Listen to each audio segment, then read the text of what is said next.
Bonjour à tous et bienvenue. Aujourd'hui, on va parler d'un sujet souvent méconnu, mais qui peut impressionner, les terreurs nocturnes. Vous découvrirez ce qui les différencie des cauchemars, pourquoi elles sont si perturbantes pour les proches, et surtout, comment les atténuer pour des nuits plus sereines. Les terreurs nocturnes sont un type particulier de trouble du sommeil qui se manifeste souvent de manière spectaculaire et effrayante, tant pour la personne qui en souffre que pour ses proches. Bien qu'elles puissent être déroutantes et angoissantes à observer, il est essentiel de comprendre qu'elles diffèrent largement des cauchemars classiques et qu'elles ne sont généralement pas le signe d'un problème de santé grave. Contrairement aux cauchemars, qui sont des rêves effrayants dont on se souvient après le réveil, les terreurs nocturnes surviennent au cours d'une phase spécifique du sommeil, appelée sommeil profond, habituellement pendant les premières heures de la nuit. Les cauchemars se produisent, eux, durant le sommeil paradoxal, une phase plus tardive qui est directement liée au rêve. Les terreurs nocturnes se distinguent par le fait que la personne affectée reste en fait endormie et ne garde aucun souvenir de l'épisode le lendemain. Pendant une terreur nocturne, un enfant ou un adulte peut sembler se réveiller brusquement en criant, gémissant ou se débattant, avec une expression de panique intense sur le visage. Les yeux peuvent être ouverts, mais il n'y a souvent aucun contact visuel, et la personne semble inatteignable, insensible aux tentatives de réconfort. Pour les proches qui assistent à un épisode, les signes sont typiquement spectaculaires et peuvent paraître effrayants. La personne peut s'asseoir brusquement dans son lit, se mettre à crier ou même être agitée au point de se lever. La respiration est rapide, le rythme cardiaque accéléré et on peut aussi observer une transpiration abondante.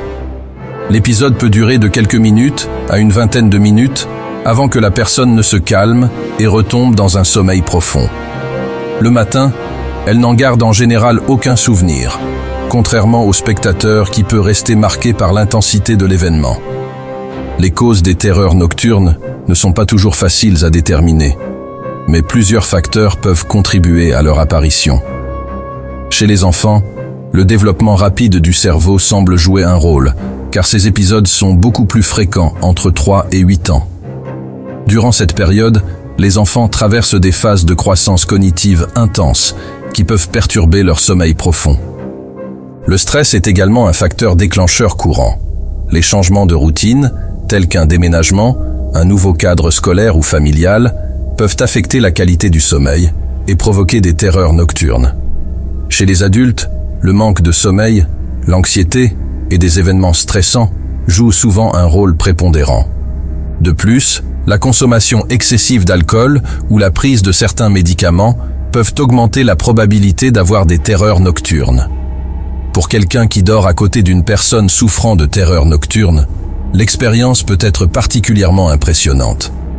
Le comportement soudain et imprévisible de la personne touchée, cris, mouvements brusques ou même tentative de fuir, peut sembler très menaçant. Ce qui est déconcertant, c'est souvent la manière dont la personne ne répond à aucune stimulation externe. Vous pourriez tenter de lui parler, la secouer doucement pour la réveiller, mais rien ne semble fonctionner, ce qui peut vous faire craindre qu'elle ne soit en proie à une profonde détresse. Cette situation est stressante pour les proches, qui peuvent se sentir impuissants face à ces épisodes. Heureusement, il existe des stratégies qui peuvent aider à réduire la fréquence des terreurs nocturnes. Une bonne hygiène du sommeil est essentielle. Assurez-vous que la personne dort suffisamment chaque nuit, car le manque de sommeil est l'un des principaux facteurs déclencheurs. Pour les enfants, établir une routine de coucher rassurante et régulière peut aider à prévenir les épisodes. Cela peut inclure des activités calmes comme la lecture d'une histoire, un bain tiède ou l'écoute de musique douce avant de dormir. La gestion du stress est aussi cruciale. Les techniques de relaxation, telles que la respiration profonde, le yoga ou la méditation, peuvent s'avérer particulièrement utiles, surtout chez les adultes et les adolescents. Créer un environnement de sommeil sécurisé est également primordial. Évitez les objets dangereux près du lit, car la personne pourrait se blesser durant un épisode de terreur nocturne. Il est aussi utile de maintenir la chambre dans une ambiance apaisante, avec une lumière douce et une température confortable. Pour les proches, Le conseil le plus important est d'éviter de tenter de réveiller la personne. Cela pourrait prolonger l'épisode et augmenter la confusion. Restez près de la personne pour prévenir les risques de blessures et attendez qu'elle se calme d'elle-même. Si les terreurs nocturnes sont régulières et causent des problèmes significatifs à la personne ou à son entourage, consulter un professionnel de la santé, tel qu'un médecin ou un spécialiste du sommeil, peut être une bonne idée pour en explorer les causes profondes et trouver des solutions adaptées. En somme, les terreurs nocturnes peuvent sembler effrayantes et incompréhensibles. Mais avec une bonne hygiène de sommeil et des stratégies pour réduire le stress, elles peuvent souvent être atténuées. Garder son calme, comprendre que la personne ne souffre pas de réelles menaces et favoriser un environnement rassurant sont les clés pour gérer au mieux ces épisodes impressionnants. Chers amis, je vous invite à vous abonner dès maintenant à cette chaîne.